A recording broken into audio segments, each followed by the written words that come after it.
Assalamualaikum warahmatullahi wabarakatuh. Perkenalkan, nama saya Nasya Talia Mawadah, NIM 1182515. Kali ini saya akan membahas tentang limbah B3 pada industri karet. Limbah merupakan buangan atau material sisa yang dianggap tidak mempunyai nilai yang dihasilkan dari proses produksi, baik industri maupun domestik atau rumah tangga. Salah satu penggolongan limbah adalah limbah B3. Kata B3 merupakan akronim dari bahan beracun dan berbahaya. Jadi, dapat disimpulkan bahwa limbah B3 adalah suatu buangan atau limbah yang sifat dan konsentrasinya mengandung zat yang beracun dan berbahaya, sehingga secara langsung maupun tidak langsung dapat merusak lingkungan, mengganggu kesehatan, dan mengancam kelangsungan hidup manusia serta organisme lainnya. Limbah B3 industri karet. Pengendalian pencemaran yang ditimbulkan oleh limbah karet seperti asam formiat, nitrogen, serta amonia perlu mendapatkan perhatian yang serius untuk dipelajari dan diteliti agar tingkat pencemaran limbah yang dibuang ke perairan berada di bawah baku mutu lingkungan yang ditetapkan. Hal ini memerlukan penanganan yang terpadu antara pihak pemerintah, industri, dan masyarakat. Juga diperlukan teknologi pengolahan limbah karet yang murah dan mudah dalam penanganannya.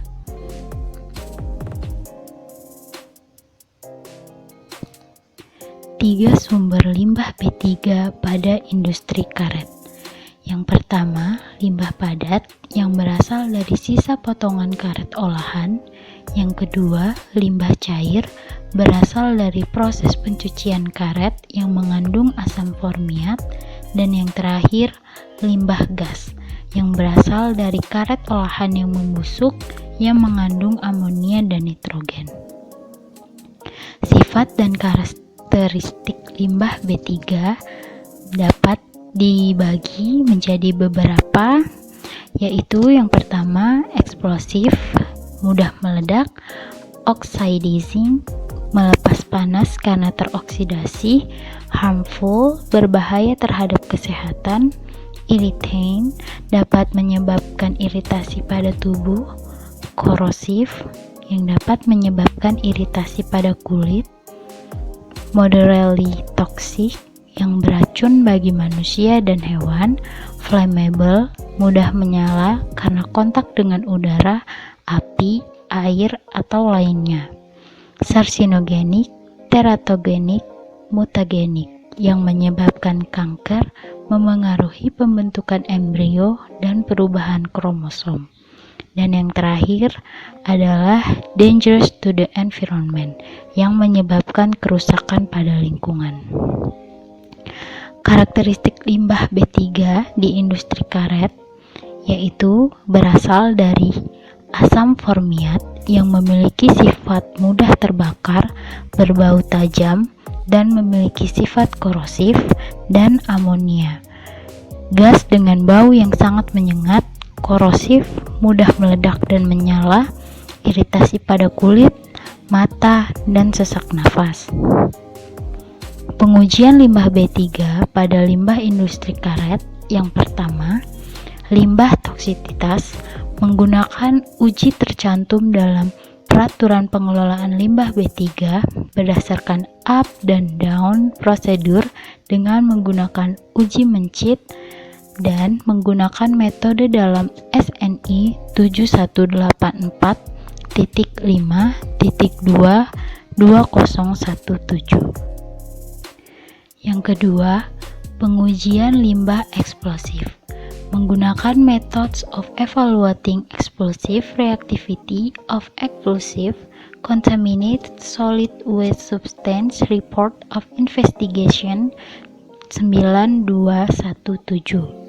Yang ketiga, pengujian limbah korosif menggunakan metode SNI 06-6989.1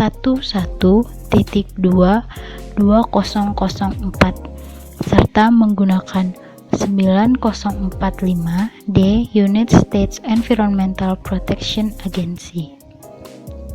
Pengujian yang keempat yaitu pengujian limbah irritan menggunakan uji induksi tanpa Rhodes Complete Adjuvant atau FCA yang secara injeksi intradermal dan topikal untuk membentuk respon imun dan uji tantang.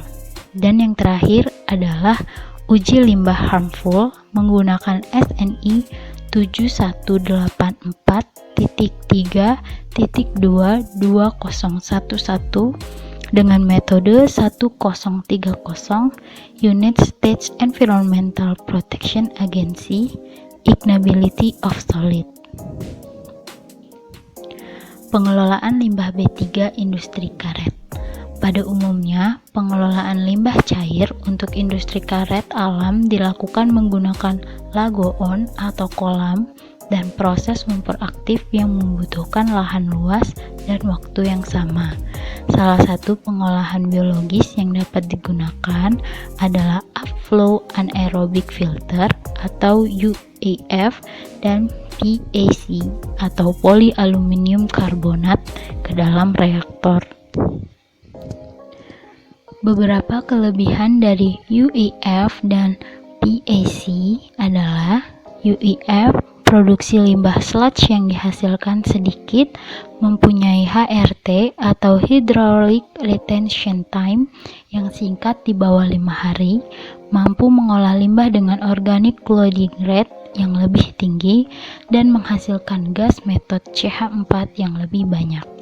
Sedangkan PAC kelebihannya yaitu dapat mereduksi konsentrasi COD, BOD, TSS, TDS, dan warna dibandingkan dengan A2L-SO43 dan FeCl3 dengan membentuk lebih banyak vlog sebagai akibat dari banyaknya partikel bermuatan positif ALOH+ dan bermuatan negatif Cl-. Sekian dari yang bisa saya sampaikan. Mohon maaf apabila ada pelafalan yang salah. Terima kasih. Wassalamualaikum warahmatullahi wabarakatuh.